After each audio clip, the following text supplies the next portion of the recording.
এখন বর্তমানে বিদ্যুতের রেট পরিবর্তনের কারণে প্রিপেড মিটার যাদের আছে তাদের রিচার্জ করতে অনেকটা সমস্যা হয়। এরকম কারো 180, কারো 200, কারো 220 এরকম টোকেন নাম্বার আসে।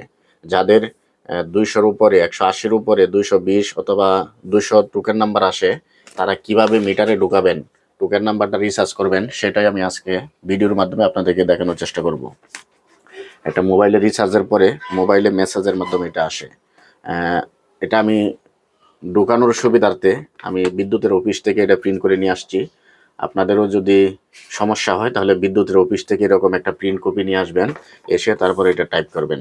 আমি সরাসরি আপনাদেরকে টাইপ করে দেখানোর চেষ্টা করছি।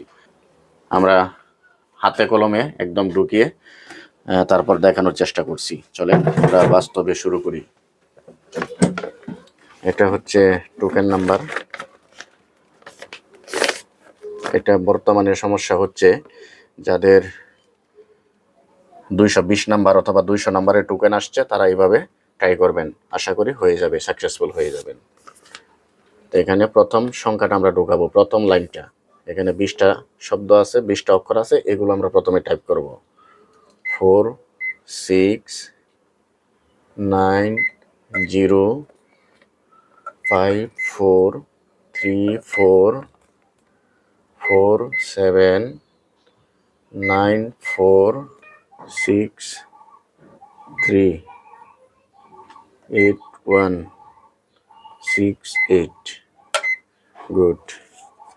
তারপরে আবার 1 5 1 8 7 5 3 6 3 2 5 0 4 3 5 1 0 5 6 8। গুড। তারপরে আবার 6 0 9 3 2 2 4 0 2 0 6 9 4 7 5 4 2 8 0 3। গুড। এইভাবে আপনারা টোকেন নাম্বারগুলো যদি মোবাইল থেকে উঠাইতে সমস্যা হয় তাহলে বিদ্যুৎ অফিস থেকে এরকম একটা কপি আপনারা রিচার্জ করছেন, সেই কপিটা প্রিন্ট করে নিয়ে আসবেন।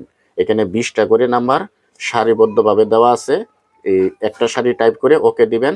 এভাবে পরপর প্রত্যেকটা সারি টাইপ করে করে যখন ওকে দেবেন তখন এখানে সাকসেসফুল দেখাবে। যাদের এই রিচার্জ মিটার বিদ্যুতের রেট চেঞ্জ হওয়ার পরে এরকম সমস্যা দেখা দেয়, তারা অবশ্যই এভাবে আমি যেভাবে ট্রাই করছি এভাবে ট্রাই করবেন। আশা করি আপনাদের সমস্যার সমাধান হয়ে যাবে। ধন্যবাদ সবাই।